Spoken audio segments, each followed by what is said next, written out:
नमस्कार दोस्तों, मैं मिसेस राज आपका स्वागत करती हूँ मेरे यूट्यूब चैनल पर एजुकेशन विद मी। तो आज हम इस वीडियो में MCQs on teaching aptitude 100+ questions को देख रहे हैं। पार्ट 6 है। लेट्स क्रैक इट दोस्तों। 2021 में जो हमारा टारगेट है जीआरएफ पाने का, उसे हम पाकर रहेंगे। और सबसे महत्वपूर्ण एक अनाउंसमेंट करना चाहती हूँ, जितने भी एमसीक्यूज मैं आपके सामने लेकर आ रही हूँ वो किसी एक किताब से पढ़कर नहीं, तो बहुत सारे किताबों को मैंने पढ़ने के बाद ही उन सारे एमसीक्यूज को आपके सामने ला रही हूँ। क्योंकि इकोनॉमिकली बहुत से स्टूडेंट ऐसे होते हैं कि उनके पास बुक्स अवेलेबल नहीं होते हैं। वो किसी एक बुक को सामने रख कर ही तैयारी करते हैं, लेकिन उन्हें इतनी हड़बड़ी करने की ज़रूरत नहीं है, उन्हें वरी होने की ज़रूरत नहीं है। क्योंकि मैंने जितने भी बुक्स पढ़े हैं उन सारे बुक्स के एमसीक्यूज आपके साथ शेयर कर रही हूँ दोस्तों। अगर आप मेरे चैनल पर नए हैं तो प्लीज़ सब्सक्राइब करना मत भूलिएगा, शेयर भी करते रहिएगा। मेरे वीडियोस से आपको जैसे हेल्प हो रही है उसी तरह आपके दोस्तों को भी हेल्प हो। लाइक भी कीजिएगा, कमेंट भी कीजिएगा दोस्तों, और press bell icon because of मेरे वीडियो की नोटिफिकेशन आपको टाइम टू टाइम मिलते रहे। तो दोस्तों अब हम इस वीडियो में जितने एमसीक्यूज बन सकते हैं उन सारे एमसीक्यूज को लेकर आए हैं आपके सामने।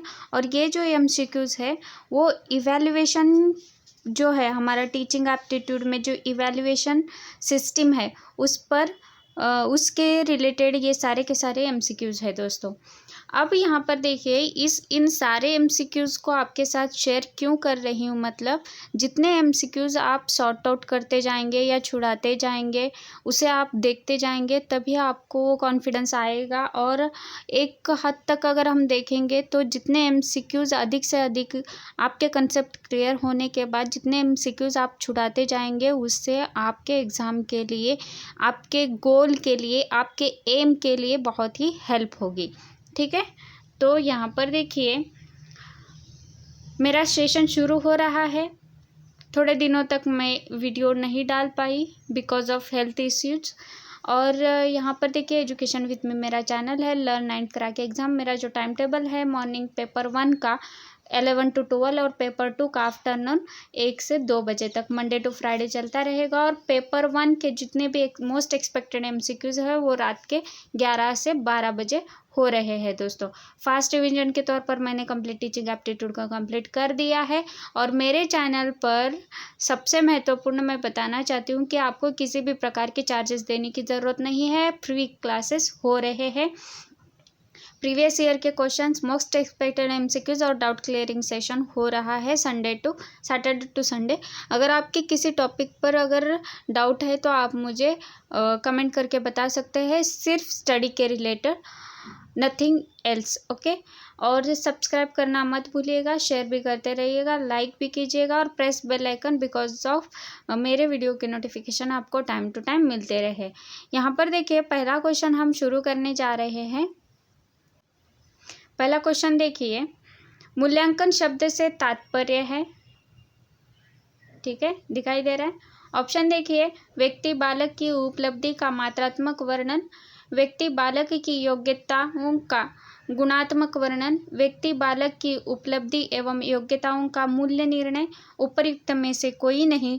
तो इस प्रश्न का जो सही उत्तर है वो है ऑप्शन सी, व्यक्ति बालक की उपलब्धि एवं योग्यताओं का मूल्य निर्णय। ठीक है, अगला प्रश्न देखिए, मापन एवं मूल्यांकन से संबंध है। ऑप्शन देखिए, मापन किसी शक्ति गुण का मात्रात्मक वर्णन है, जबकि मूल्यांकन उक्त गुण का मात्रात्मक और गुणात्मक वर्णन है।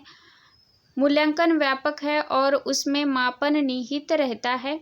मापन की शुद्धता एवं सार्थकता उसके मूल्यांकन को प्रभावित करते हैं और उपर्युक्त सभी। तो इस प्रश्न का जो सही उत्तर है ऑप्शन डी, उपर्युक्त सभी सत्य है। अगला प्रश्न देखिए, मूल्यांकन किसी शील गुण यानी ट्राइट के संदर्भ में बनता है।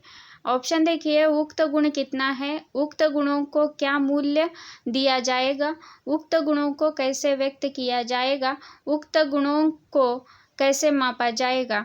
तो इस प्रश्न का जो सही उत्तर है वो है ऑप्शन बी, उक्त गुणों को क्या मूल्य दिया जाएगा। देखिए दोस्तों, मैं क्वेश्चंस के जो भी ऑप्शंस बता रही हूँ उसे एक्सप्लेन करते बैठने के लिए इतना वक्त नहीं है। जितना हो सके अच्छे से आप पहले कंसेप्ट क्लियर कर लो और एमसीक्यू छुड़ाते रहो। और एमसीक्यूज़ को मैं फास्ट रिवीजन के तौर पर बता रही हूँ, तो आप थोड़ा सा ध्यान दीजिएगा ज़रूर। तो इसका सही उत्तर है ऑप्शन बी। अगला प्रश्न देखिए, मूल्यांकन की उपस्थिति किसी शिक्षा प्रक्रिया के अंग में विद्यमान रहता है। उद्देश्यों के निर्माण में, पाठ्यक्रम योजना में, शिक्षण अधिगम प्रक्रिया में, उपर्युक्त सभी में। तो इस प्रश्न का जो सही उत्तर है वो है ऑप्शन डी, उपर्युक्त सभी में। अगर आपने इवैल्यूएशन का अगर मेरा वीडियो नहीं देखा है इवैल्यूएशन सिस्टम का, आप मेरे चैनल के प्लेलिस्ट में जाकर वहाँ पर देख सकते हैं। Fast revision complete teaching aptitude के मैंने बहुत सारे पार्ट वहाँ पर डाल दिए, लगभग 13-14 पार्ट्स मैंने डाल दिए हैं दोस्तों। आगे देखिए, मूल्यांकन की परिभाषा यहाँ पर पूछा गया है। तो ऑप्शन देखिए, मूल्यांकन व्यक्ति एवं समाज की दृष्टि में जो उत्तम एवं वांछनीय है इस पर विचार करता है। मूल्यांकन किसी वस्तु या प्रक्रिया का मूल्य निर्धारित करता है। शैक्षिक उद्देश्यों की किस सीमा तक प्राप्ति हुई है यह निर्णय लेना ही मूल्यांकन है। और उपर्युक्त सभी, तो इस प्रश्न का जो सही उत्तर है वो है ऑप्शन डी, उपर्युक्त सभी। अगला प्रश्न देखिए, NCERT 1960 के अनुसार मूल्यांकन से आशय है। ऑप्शन देखिए, पूर्व निर्धारित उद्देश्यों की प्राप्ति किस सीमा तक हो रही है इसकी जानकारी लेना, कक्षा में दिए जाने वाले अधिगम अनुभव कितने प्रभाव उत्पादक रहे हैं इस तथ्य पर विचार करना, शिक्षा के उद्देश्य की प्राप्ति कितने उत्तम ढंग से हुई है इस तथ्य को ज्ञात करना, उपर्युक्त सभी को सम्मिलित रूप से मूल्यांकन के अंतर्गत समाहित करना। तो इस प्रश्न का जो सही उत्तर है वो है ऑप्शन डी, उपर्युक्त सभी को सम्मिलित रूप से मूल्यांकन के अंतर्गत समाहित किए जाना। अगला क्वेश्चन देखिए, कोठारी कमीशन के अनुसार मूल्यांकन क्या है। ऑप्शन देखिए, सतत प्रक्रिया, स्थिर प्रक्रिया, एकांगी प्रक्रिया, बहुउपयोगी प्रक्रिया। तो इस प्रश्न का सही उत्तर है वो है ऑप्शन ए, सतत प्रक्रिया। अगला प्रश्न देखिए, मूल्यांकन का बुनियादी सिद्धांत है। ऑप्शन देखिए, मूल्यांकन प्रक्रिया में निर्णय एवं मूल्य अति आवश्यक है। मूल्यांकन में त्रुटियों के निराकरण के लिए पर्याप्त उपाय करने चाहिए। मूल्यांकन प्रक्रिया को शिक्षण प्रक्रिया के विभिन्न स्तरों पर सुधार लाना चाहिए। उपर्युक्त सभी, तो इस प्रश्न का जो सही उत्तर है वो है ऑप्शन डी, उपर्युक्त सभी। अगला प्रश्न देखिए, मूल्यांकन एक लक्ष्य नहीं है, साधन है, इसका तात्पर्य क्या है। ऑप्शन देखिए, मूल्यांकन लक्ष्य प्राप्ति का साधन है। मूल्यांकन शिक्षण अधिगम के मूल्यों के निर्धारण का साधन है। मूल्यांकन वस्तुनिष्ठ साधन है। उपर्युक्त सभी, तो इस प्रश्न का जो सही उत्तर है वो है ऑप्शन डी, उपर्युक्त सभी। अगला प्रश्न देखिए, मूल्यांकन का उद्देश्य क्या है यहाँ पर हमें देखना चाहिए। और ऑप्शन देखिए, यह पाठ्यवस्तु के परिमार्जन में उपयोगी है, यह विभिन्न शिक्षण विधियों को प्रभावी बनाता है, यह वैज्ञानिक ढंग से शिक्षण प्रक्रिया के विभिन्न बिंदुओं को एकीकृत करता है। और उपर्युक्त सभी, तो इस प्रश्न का सही उत्तर है उपर्युक्त सभी, क्योंकि जो पहले के 3 A, B, C ऑप्शन है वो सही है। ठीक है, उद्देश्य के संदर्भ में। अगला प्रश्न देखिए, मूल्यांकन अध्ययन करता है। ऑप्शन देखिए, छात्रों का, शिक्षकों का, उपर्युक्त दोनों का, उपर्युक्त में से किसी का नहीं। तो इस प्रश्न का जो सही उत्तर है वो है ऑप्शन सी, मूल्यांकन यह छात्रों और शिक्षकों का अध्ययन करता है। अगला प्रश्न देखिए, मूल्यांकन लाभप्रद है। ऑप्शन देखिए, शिक्षक के लिए, प्रधानाचार्य के लिए, विद्यालय प्रबंधक के लिए, उपर्युक्त सभी के लिए। तो इस प्रश्न का सही उत्तर है उपर्युक्त सभी के लिए, ऑप्शन डी। अगला प्रश्न देखिए, शैक्षिक मूल्यांकन एक जटिल प्रक्रिया है। ऑप्शन देखिए, शिक्षण उद्देश्य, अधिगम, अनुभव, मूल्यांकन के उपकरण, उपर्युक्त सभी। तो इस प्रश्न का जो सही उत्तर है वो है ऑप्शन डी, उपर्युक्त सभी।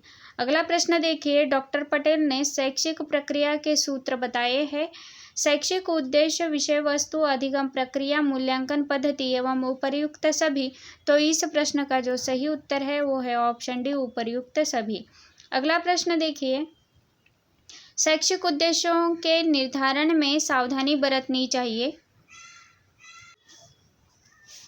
ऑप्शन देखिए, इसमें विषय वस्तु पर भली भांति विचार किया जाए, इसमें अधिगम क्रियाओं का ठीक ढंग से विचार किया जाए, इसमें बालकों के ज्ञान, समझ, कौशल्य के परिवर्तन हेतु पर्याप्त प्रयास किया जाए और उपर्युक्त सभी।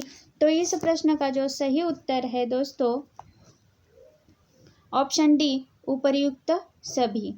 अगला प्रश्न देखिए, अधिगम प्रतिफल यानी लर्न आउटकम का तात्पर्य क्या होता है? लर्निंग आउटकम का तात्पर्य क्या है? तो ऑप्शन देखिए, बालक के व्यवहार में होने वाला परिवर्तन, शिक्षक की शिक्षण विधियों में परिवर्तन, पाठ्यवस्तु का परिमार्जन, उपर्युक्त में से कोई नहीं। तो इस प्रश्न का जो सही उत्तर है वो है ऑप्शन ए, ठीक है, बालक के व्यवहार में होने वाला परिवर्तन। अगला प्रश्न देखिए, अधिगम अनुभवों को प्रदान करते समय शिक्षक को ध्यान रखना चाहिए। ऑप्शन देखिए, यहाँ पर अपनी शिक्षण विधियों का, बालकों की आयु एवं मानसिक स्तर का, स्वयं के व्यक्तित्व का और छात्र हित का। तो इस प्रश्न का जो सही उत्तर है वो है ऑप्शन बी, बालकों की आयु एवं मानसिक स्तर का। अगला प्रश्न देखिए, उपयुक्त अधिगम अनुभवों का मानदंड है। ऑप्शन देखिए, क्या अधिगम अनुभव शैक्षिक उद्देश्यों से प्रत्यक्ष रूप से संबंधित है? क्या अधिगम अनुभव बालकों के लिए सार्थक एवं संतोषप्रद है? क्या यह अनुभव बालक की परिपक्वता के अनुकूल है? उपर्युक्त सभी। तो इस प्रश्न का जो सही उत्तर बनता है दोस्तों वो है ऑप्शन डी, उपर्युक्त सभी। ठीक है, अगला प्रश्न देखिए, अधिगम अनुभवों का आयोजन किया जाता है। तो ऑप्शन देखिए, बालकों के व्यवहार में सकारात्मक परिवर्तन के लिए, बालकों के व्यक्तित्व का विकास करने के लिए, उपर्युक्त दोनों के लिए और उपर्युक्त में से किसी के लिए नहीं। तो इस प्रश्न का जो सही उत्तर है वो है ऑप्शन सी, उपर्युक्त दोनों के लिए। अगला प्रश्न देखिए, मूल्यांकन के प्रमुख उपकरण हैं। ऑप्शन देखिए, परीक्षण प्रक्रिया यानी टेस्टिंग प्रोसीजर, स्व आलेख प्रविधियाँ यानी सेल्फ रिपोर्टिंग टेक्निक्स, निरीक्षणात्मक विधियाँ यानी ऑब्जर्वेशनल मेथड्स, और अंतिम है उपर्युक्त सभी। तो इस प्रश्न का जो सही उत्तर है वो है ऑप्शन डी, उपर्युक्त सभी। अगला प्रश्न देखिए, मूल्यांकन में प्रयुक्त होने वाली परीक्षण प्रक्रिया है। ऑप्शन देखिए, मौखिक परीक्षाएं, लिखित परीक्षाएं, निष्पादन प्रक्रियाएं, उपर्युक्त सभी परीक्षाएं। तो इस प्रश्न का जो सही उत्तर है वो है ऑप्शन डी, उपर्युक्त सभी परीक्षाएं। अगला प्रश्न देखिए, निरीक्षणात्मक विधियों के अंतर्गत सम्मिलित नहीं है। ऑप्शन देखिए, वृत्तांत अभिलेख, साक्षात्कार, जांच सूची, निर्धारण, मापनी। तो इस प्रश्न का जो सही उत्तर है वो है साक्षात्कार, ऑप्शन बी। अगला प्रश्न देखिए, प्रक्षेपी प्रविधियों का उपयोग किया जाता है। ऑप्शन देखिए, बालकों के व्यक्तिगत एवं सामाजिक समायोजन को ज्ञात करने के लिए, बालकों की दमित इच्छाओं को ज्ञात करने के लिए, बालकों की मनोवृत्ति को ज्ञात करने के लिए, उपर्युक्त सभी के लिए। तो इस प्रश्न का सही उत्तर है ऑप्शन डी, उपर्युक्त सभी के लिए। अगला प्रश्न देखिए, प्रक्षेपी मापक नहीं है। ऑप्शन देखिए, Rorschach ink blot test, TAT, picture frustration परीक्षण, उपर्युक्त में से कोई नहीं। तो इस प्रश्न का जो सही उत्तर है वो है ऑप्शन सी, पिक्चर फ्रस्ट्रेशन परीक्षण के लिए। यहाँ पर नहीं होता, यह मानक नहीं है प्रक्षेपी का। अगला प्रश्न देखिए, मूल्यांकन सहायक सिद्ध होता है। ऑप्शन देखिए, विद्यालय की गतिविधियों में सुधार में किए पाठ्य क्रियाओं के संबंध में जानकारी प्राप्त करने में, शिक्षण के विभिन्न घटकों की जानकारी एकत्रित करने में, उपर्युक्त सभी में। तो इस प्रश्न का जो सही उत्तर है वो है ऑप्शन डी, उपर्युक्त सभी में। अगला प्रश्न देखिए, मूल्यांकन में लिखित परीक्षाओं का आरंभ कब से माना जाता है? ऑप्शन देखिए, सन 1900 से, सन 1890 से, सन 1800 और कह नहीं सकते। तो इस प्रश्न का जो सही उत्तर है वो है 1890 से, ऑप्शन बी। अगला प्रश्न देखिए, ऐतिहासिक दृष्टि से लिखित परीक्षाओं के साथ नाम जुड़ा है। ठीक है, ऑप्शन देखिए, होरेस मान का, नेविल्टी का, थॉर्नडाइक का या राइस का। तो इस प्रश्न का जो सही उत्तर है वो है ऑप्शन ए, होरेस मान का। अगला प्रश्न देखिए, उपलब्धि शब्द से आशय क्या है? ऑप्शन देखिए, बालक के द्वारा अधिगमित विषय वस्तु की मात्रा, बालक का पाठ्यक्रम संबंधी ज्ञान का अर्जन, उपर्युक्त दोनों ही, उपर्युक्त में से कोई नहीं। तो इस प्रश्न का जो सही उत्तर है ऑप्शन सी, उपर्युक्त दोनों ही, क्योंकि बालक के द्वारा अधिगम विषय वस्तु की मात्रा भी उपलब्धि शब्द का आशय होता है, और बालक का पाठ्यक्रम संबंधी ज्ञान का अर्जन करना यह भी उपलब्धि शब्द का आशय है। तो इस प्रकार अगर हम देखेंगे तो इस प्रश्न का सही उत्तर है ऑप्शन सी, उपर्युक्त दोनों ही। अगला प्रश्न देखिए, उपलब्धि परीक्षण मापन करते हैं। ऑप्शन देखिए, विषय वस्तु संबंधी ज्ञान का, विषय वस्तु संबंधी रुचि का, विषय वस्तु संबंधी वृद्धि का, विषय वस्तु संबंधी शक्ति का। तो इस प्रश्न का अगर आंसर देखेंगे तो ऑप्शन ये है, और विषय वस्तु संबंधी ज्ञान का उपलब्धि परीक्षण मापन इसी में करते हैं। अगला प्रश्न देखिए, प्रायः उपलब्धि परीक्षण होते हैं। ऑप्शन देखिए, शक्ति परीक्षण, गति परीक्षण, अभिक्षमता परीक्षण, छात्रोपयोगी परीक्षण। तो इस प्रश्न का जो सही उत्तर है वो है ऑप्शन ये, शक्ति परीक्षण। अगला प्रश्न देखिए, उपलब्ध परीक्षण एवं निदानात्मक परीक्षण में संबंध है। निदानात्मक परीक्षण उपलब्धि परीक्षण की ही अंग है। निदानात्मक परीक्षण उपलब्धि परीक्षणों से पृथक होते हैं। निदानात्मक परीक्षण किसी विशेष वस्तु स्थिति में तैयार किए जाते हैं, उपर्युक्त में से कोई नहीं। तो इस प्रश्न का जो सही उत्तर बनता है दोस्तों वो है ऑप्शन ये, निदानात्मक परीक्षण उपलब्धि परीक्षण के ही अंग होते हैं, यानी अंग है। अगला प्रश्न देखिए, बालक की शैक्षिक आयु यानी एजुकेशनल एज से तात्पर्य क्या है, यहाँ पर प्रश्न पूछा है। तो इस प्रश्न का जो सही ऑप्शन है, पहले हम ऑप्शन पढ़ेंगे, बाद में इसका सही आंसर देखेंगे। बालक की विद्यालय में प्रवेश लेने के लिए न्यूनतम आयु, बालक की किसी प्रतिस्पर्धा परीक्षा में बैठने के लिए आयु की अर्हता, बालक के द्वारा विभिन्न विशेष में प्रदर्शित सामान्य उपलब्धि का औसत और उपर्युक्त सभी। तो इस प्रश्न का जो सही उत्तर है दोस्तों वो है ऑप्शन सी, बालक के द्वारा विभिन्न विषय विशेष में प्रदर्शित सामान्य उपलब्धि का औसत मूल्य। अगला प्रश्न देखिए, बालक की उपलब्धि आयु किसे कहेंगे? ठीक है, ऑप्शन देखिए, बालक की आयु के अनुसार विषय विशेष में स्थिति, बालक की मानसिक आयु, बालक की शैक्षिक आयु, उपर्युक्त में से कोई नहीं। तो इस प्रश्न का जो सही उत्तर है वो है ऑप्शन ये, बालक की आयु के अनुसार विषय विशेष में स्थिति। अगला प्रश्न देखिए, बालक की शैक्षिक उपलब्धि यानी एजुकेशनल कंटेंट जो होता है ज्ञात करने का सूत्र।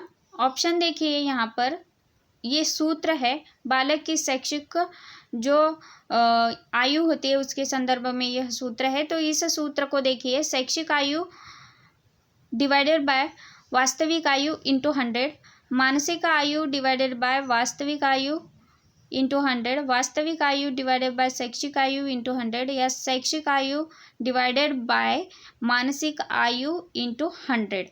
तो इस प्रश्न का अगर हम देखेंगे तो ऑप्शन ये इसका सही उत्तर है, यानी शैक्षिक आयु डिवाइडेड बाय जो वास्तविक आयु होती है उसे करके उसे गुणा करना पड़ता है 100 अंक से। ठीक है, अगला प्रश्न देखिए, उपलब्धि लब्धि यानी अचीवमेंट, जो इसका जो सूत्र होता है उपलब्धि लब्धि का, तो इसमें देखिए इसके ऑप्शन शैक्षिक आयु डिवाइडेड बाय मानसिक आयु इंटू 100, मानसिक आयु डिवाइडेड बाय वास्तविक आयु इंटू 100, शैक्षिक आयु डिवाइडेड बाय शैक्षिक लब्धि इंटू 100 और मानसिक आयु डिवाइडेड बाय बुद्धि लब्धि इंटू 100। तो यहाँ पर इस प्रश्न का जो सही उत्तर है वो है ऑप्शन ए। ठीक है, अगला प्रश्न देखिए, शिक्षक उपलब्धि परीक्षणों का निर्माण करते हैं क्योंकि छात्रों को वर्गीकृत किया जा सके, छात्रों को निर्देशित किया जा सके, छात्रों के अधिगम को उन्नत किया जा सके, उपर्युक्त सभी। तो इस प्रश्न का सही उत्तर है ऑप्शन डी, उपर्युक्त सभी। अगला प्रश्न देखिए, उपलब्धि परीक्षण की सीमा है शिक्षकों के द्वारा शिक्षण को इतना अधिक जटिल बना लेना जिससे कि छात्रों की अधिगम उन्नति या उन्नत की जा सके। इन परीक्षणों में अनेक अधिगम अनुभवों को समाहित नहीं किया जाता है। इनका समस्त शैक्षिक क्षेत्रों में मानकीकरण हानिकारक है और उपर्युक्त सभी। मैं ऑप्शन ए ऑप्शन बी ऐसा नहीं बोल रही हूँ दोस्तों, अगर आप वीडियो देख रहे हैं तो आपको समझ में आ जाएगा। ठीक है, तो इस प्रश्न का जो सही उत्तर है देखिए, सबसे महत्वपूर्ण यहाँ पर ऑप्शन डी इसका सही उत्तर है। सबसे महत्वपूर्ण आपको समझना चाहिए कि उपलब्धि परीक्षण की सीमाएं क्या है। अगर आपको ये कंसेप्ट क्लियर रहेगा तो यह क्वेश्चन आपको आसानी से सॉल्व हो जाएगा। अगला प्रश्न देखिए कि एक उत्तम उपलब्धि परीक्षण की शर्त है। ऑप्शन देखिए, सुनिश्चित उद्देश्यों की पूर्ति, छात्रों के मानसिक स्तरों के अनुकूल, व्यावहारिक रूप से उपयोगी और उपर्युक्त सभी। तो इस प्रश्न का सही उत्तर है वो है ऑप्शन डी, उपर्युक्त सभी। अगला प्रश्न देखिए, उत्तम उपलब्धि परीक्षण का सर्वोच्च गुण क्या है। तो ऑप्शन देखिए, उसकी विश्वसनीयता, उसकी वैधता, उसकी वस्तुनिष्ठता, उपर्युक्त सभी। तो इस प्रश्न का सही उत्तर है वो है ऑप्शन डी, उपर्युक्त सभी। अगला प्रश्न देखिए, जो उपलब्धि परीक्षण दैनिक कक्षागत छात्र व्यवहारों के मूल्यांकन के लिए किए जाते हैं उन्हें क्या कहते हैं। ऑप्शन देखिए, मानकीकृत उपलब्धि परीक्षण, शिक्षक निर्मित उपलब्धि परीक्षण, मानवोपयोगी उपलब्धि परीक्षण, मूल्यांकन परीक्षण। तो इस प्रश्न का जो सही उत्तर है वो है ऑप्शन बी, शिक्षक निर्मित उपलब्धि परीक्षण।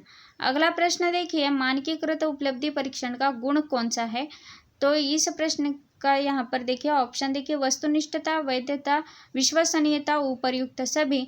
तो मानकीकृत उपलब्धि के ये तीनों भी विशेष परीक्षण के जो गुण हैं ये तीनों भी है। तो इस प्रकार इस प्रश्न का सही उत्तर है वो है ऑप्शन डी, उपर्युक्त सभी।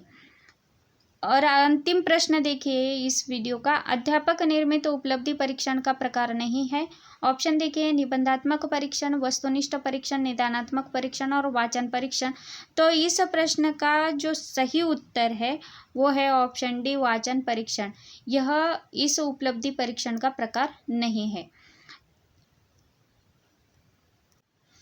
तो दोस्तों, अगर आप मेरे चैनल पर नए हैं तो प्लीज़ सब्सक्राइब करना मत भूलिएगा। मेरे वीडियोज़ को शुरू से लेकर अंत तक देखिएगा, ज़रूर स्किप मत कीजिएगा, क्योंकि यह अगर आप स्किप करेंगे तो आपके बहुत सारे क्वेश्चन छूट जाएंगे। तो इसलिए मैं कहना चाहती हूँ कि मेरा वीडियो शुरू से लेकर अंत तक ज़रूर देखिएगा दोस्तों।